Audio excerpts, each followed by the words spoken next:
जननी जन्म सौख्यानां वर्धनी कुल संपदां पदवी पूर्व पुण्यानां लिख्यते जन्म पत्रिका गजाननं भूतगणादि सेविदं कवित्त जम्बो फलसार पक्षिदं उमासुदं शोक विनाश कारणं नमामि विघ्नेश्वर पादपङ्कजम् आदित्याय च सोमाय मंगलाय बुधाय च गुरु शुक्र शनिभ्यश्च राघवे केतवे நமஹ. உலகெங்கும் வாழக்கூடிய நெக்ஸ்ட் ஜென் நேயர்கள் அனைவருக்கும் வணக்கம். என்னுடைய ஆசீர்வாதங்கள். எல்லாரும் எப்படி இருக்கீங்க? நலமா இருப்பீங்கன்னு நம்புறேன்.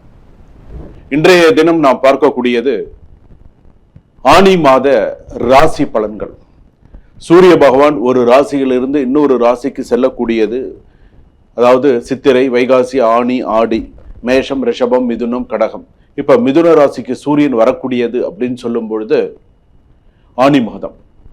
ஸோ அந்த சூரியனை பேஸ் பண்ணி இப்போ இந்த ஆனி மாத ராசி பலன்கள்லாம் எப்படி இருக்கும், மற்ற கிரக அமைப்புகள்லாம் எப்படி இருக்கு. ஸோ இந்த ஆனி மாதத்துல 12 ராசிகளுக்கு என்னென்ன பிளஸ் என்னென்ன மைனஸ் எப்படி இருக்கும், என்ன பண்ணணும் அப்படிங்கிறத நம்ம பார்க்க போறோம். ஆனி மாதம் அப்படின்னு சொன்னாலே ஆனி திருமஞ்சனம், ஆனி மாதம் விசேஷமான மாதம். என்ன வீடு குடி போக மாட்டாங்க. ஆனி மாதம் பங்குனி மாதம்ல வீடு குடி போக மாட்டாங்க. சில இடங்களில் திருமணம் பண்ணுவாங்க, சில இடத்துல பண்ண மாட்டாங்க.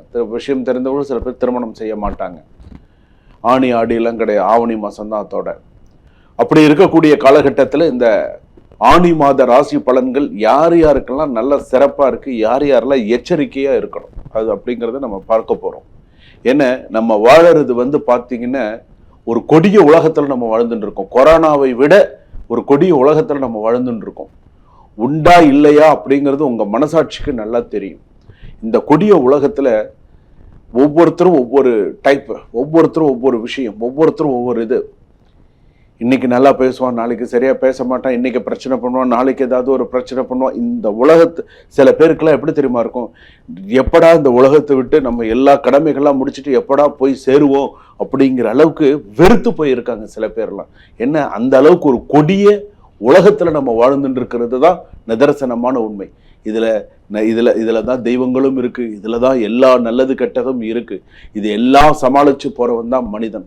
அதனால தான் ஆதி காலத்திலிருந்து இன்றைய தொன்று தொட்டு வரையில பஞ்சாங்கம், திதி வார நட்சத்திர யோகஸ்ட கரணம் செய்வ அப்படின்னு சொல்லும்போது அந்த காலத்திலேருந்து இந்த காலம் வரைக்கும் ஒரு பஞ்சாங்கம் பார்த்து ஒரு நடவு பண்றதுல இருந்து, ஒரு பஞ்சாங்கம் பார்த்து ஒவ்வொரு விஷயங்கள் செய்யறதுல இருந்து எல்லாமே பண்ணிட்டு இருந்தாங்க.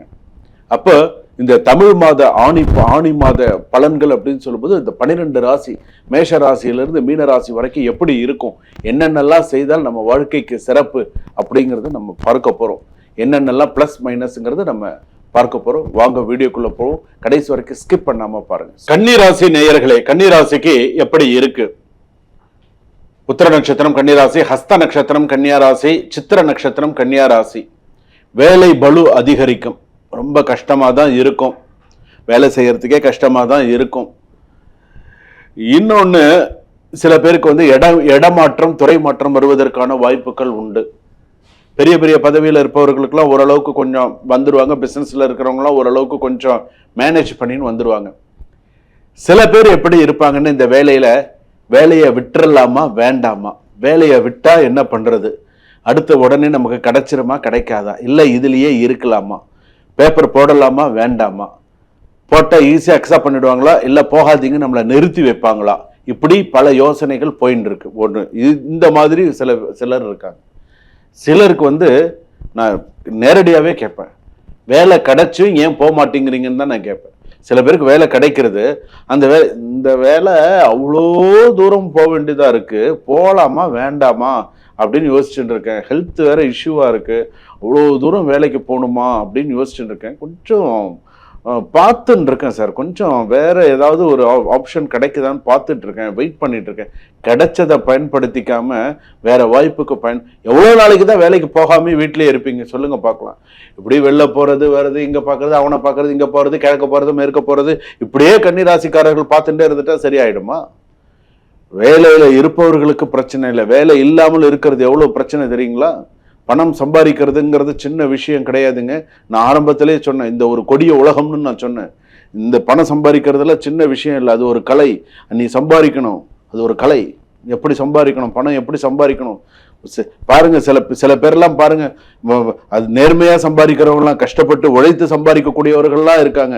அதுலயும் இந்த கொடிய உலகத்துல எப்படி திருட்டுத்தனமா சம்பாதிக்கலாம், எப்படி ஒருத்தனை ஏமாத்தி சம்பாதிக்கலாம், ஒருத்தனை எப்படி நம்ப வச்சு எப்படி சில பேர் ஏமாத்த, இப்படி எல்லாம் நிறைய பேர் ஒவ்வொருத்தரும் ஒவ்வொரு விதத்துல பணம் சம்பாதிக்கிறாங்க. அப்படி எல்லாம் இருக்கிற கன்னிராசிக்காரர்கள், உங்களால நேர்மையா பணம் சம்பாதிக்க முடியாதா? ஒரு வேலைக்கு போய் கஷ்டப்பட்டு பணம் சம்பாதிக்க முடியாதா? நினைச்சு பாருங்க, முடியும், உங்களால முடியும். ஆனா நீங்க செய்ய மாட்டீங்க. ஏன்னா நீங்க தான் கற்பனை பண்ணிட்டு, கற்பனை உலகத்துல வாழக்கூடியவர்களாச்சு. நீங்க தான் கஷ்டப்பட்டா தானங்க எல்லாமே, கஷ்டப்படாம எதுவுமே கிடைச்சிருமா? அதுதான் இப்ப நான் சொல்ற வார்த்தைகள் உங்களுக்கு எப்படி இருக்குன்னு தெரியாது, ஆனா இதுதான் நிதர்சனமான உண்மை. அதுதான் ஒண்ணு. தொழில் விஷயத்துல ஓரளவுக்கு நல்லா இருக்கும். கணக்கு, ஆவணங்கள், சில விஷயம், மருத்துவம், கல்வி, கணினி, ஆலோசனை, ஆன்லைன், சில தொழில்கள்லாம் சிறப்பா இருக்கும். பிரச்சனை இல்லை. பிசினஸ் பண்றவங்க எல்லாம் ஓரளவுக்கு கொஞ்சம் சமாளிச்சிருவீங்க, ஓரளவுக்கு மேல கொண்டு வந்துருவீங்க. பிரச்சனை இல்லை. கூட்டாளிகளின் செயல்பாடுகளை நீங்கள் கண்காணிக்கவும். உன் ஃப்ரெண்டா இருப்பான், உன் கூட தான் இருப்பான், ஆனா உனக்கு தெரியாம வேற வேலை பார்த்துட்டு போயிடுவான். அதனாலதான் கொஞ்சம் கண்காணிக்கவும் அப்படின்னு சொல்லி பார்த்துக்கோ, அவனை ஒரு கண்டு பார்த்துக்கோ அப்படின்னு நான் சொல்றேன். ஸோ பார்த்துக்கோ. வருமானம் சீராக இருக்கும். எதிர்பாராத மருத்துவ செலவு, குடும்ப செலவு அதிகரிக்கலாம்.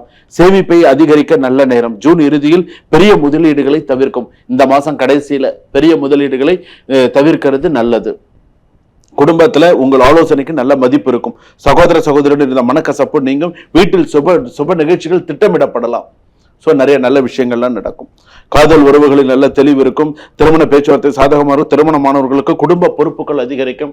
ஸோ நன்னா இருக்கு, சிறப்பா இருக்கு. கொஞ்சம் வர வேண்டிய பணம் எல்லாம் வந்துடும். ஸோ கவலைப்படாம இருங்க, ஓரளவுக்கு வந்துடும். சில பேர் இந்த கோர்ட்டு கேஸுன்ற அளவுக்கு போவாங்க, பணம் கொடுக்கல, நான் கோர்ட்டு கேஸுக்காக நான் போறேன், அங்க போறேன், இங்க போறேன் போவாங்க. ஆனா அதெல்லாம் தாண்டி ஓரளவுக்கு ஏதாவது ஒரு நல்ல விஷயங்கள் நடந்துடும். கல்வியில் மாணவர்களுக்கு கவனம் தேவை. வெளிநாட்டு கல்வி முயற்சிகள் முன்னேற்றம். ஆசிரியர்கள் மற்றும் வழிகாட்டுதலின்படி ஆதரவு கிடைக்கும். ஆசிரியர்கள் சொல்றதை கேளுங்க, அப்பதான் சிறப்பு. ஒண்ணு. ரெண்டாவது, சொத்து, வீடு, நிலம் வாங்கும் யோகம் சில பேருக்கு உண்டு. ஆவணங்களை முழுமையாக பார்த்து சரிபார்த்து கையெழுத்திடவும். ஸோ அந்த மாதிரி சொல்றது. ஸோ கொஞ்சம் பார்த்து இருந்துக்கோங்க. பழைய வழக்குகளில் மெதுவான முன்னேற்றமும். அரசு தொடர்பான விஷயங்களில் அலட்சியம் காட்டாதே. ஸோ கொஞ்சம் கரெக்டா பார்த்துக்கோ. மனம் மறைந்திருந்த திறமைகள் வெளிப்படும். சமூக ஊடகங்களில் நல்ல வரவேற்பு கிடைக்கும் அப்படின்னு சொல்லியிருக்கு. வெளிநாட்டில் வேலை செய்யறவர்களுக்கெல்லாம் சிறப்பா இருக்கும். வெளிநாட்டில் இருப்பவர்களுக்கெல்லாம் சிறப்பா இருக்கும். வேலை மற்றும் முயற்சி செய்பவர்களுக்கெல்லாம் சிறப்பா இருக்கும். விசா மற்றும் குடியேற்ற ஆவணங்களில் கவனம் தேவை. இமிகிரேஷன்ஸ் சம்பந்தப்பட்டது உங்களுடைய சில விஷயங்கள் எல்லாம் கொஞ்சம் பேப்பர்ஸ் எல்லாம் கொஞ்சம் பார்த்து கரெக்டா பண்ணிட்டு உள்ள போங்க. செரிமானம் மற்றும் குடல் நரம்பு சோர்வு போன்றவற்றில் கவனம் தேவை. உடல்நிலையும் கொஞ்சம் கவனமா இருக்கும். அதிக யோசனை காரணமாக தூக்கமின்மை இருக்கலாம். ஸ்லீப்பிங் டிஸ்டர்பன்ஸ் சில பேருக்கு இருக்கும். நடைபயிற்சி, தண்ணீர் மற்றும் அதிகம் குடிப்பது நல்லது. ஜூன் 17, ஜூன் 29, ஜூலை 9 இந்த நாட்களில் நீ கவனமா இருக்கணும், இல்லைன்னா பிரச்சனைகள் வரும். ஸோ கவனமா இரு. முக்கிய இதுல கையெழுத்து போடும் போதெல்லாம் கவனமா இருங்க. கன்னிராசி சிலருக்கு நீண்ட காலமா காத்திருந்த வேலை வாய்ப்பு சில பேருக்கு கிடைக்கும். வேலை கிடைச்சா பயன்படுத்திக்கும். குடும்பத்தில் ஒருவரின் வெற்றி உங்களுக்கு மகிழ்ச்சியை தரக்கூடியதாக இருக்கும். பழைய நண்பர்கள் மூலம் புதிய தொழில் அல்லது வேலை வாய்ப்பு, உன் ஃப்ரெண்ட்ஸ் மூலமா ஏதாவது ஒன்று வரத்துக்கான வாய்ப்பு இருக்கு, பயன்படுத்திக்கும். முக்கியமான வாழ்க்கை மற்றும் முடிவு இந்த மாதத்தில் எடுக்கக்கூடிய சூழ்நிலைகள் உன் ஜாதகத்துல உண்டு. கரெக்டா பண்ணிக்கும். மாணவர்களுக்கு கல்வி உதவி செய்வது சிறப்பான பலன்களை தரக்கூடியதாக இருக்கும். இரண்டாவது, கன்னிராசிக்காரர்களுக்கு இந்த ஆணி மாதம் உழைப்பின் மூலமாக பலன்கள் வெளிப்படும் அப்படின்னு சொல்லி காட்டுறது. உழைப்பின் மூலமாக உனக்கு நல்ல பலன்கள் வரும். பணம் மற்றும் குடும்பத்தில் நல்ல முன்னேற்றம், நிறைய நல்ல நிகழ்ச்சிகள், நல்ல விஷயங்கள் எல்லாம் நடக்கும்.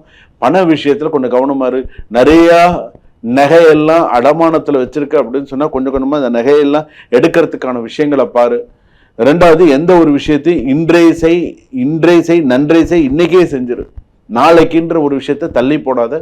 இதெல்லாம் கன்னிராசிக்காரர்களுக்கு மிக முக்கியமான விஷயம். அதே போல இந்த வருஷத்துல நீ இப்போ ஒரு வெளிநாட்டுல இருக்கனா, ஒரு நாட்டுல இருந்து இன்னொரு நாட்டுக்கு வேலை விஷயமா போறதுக்கான வாய்ப்புகள் கூடி வரும். சுபம்.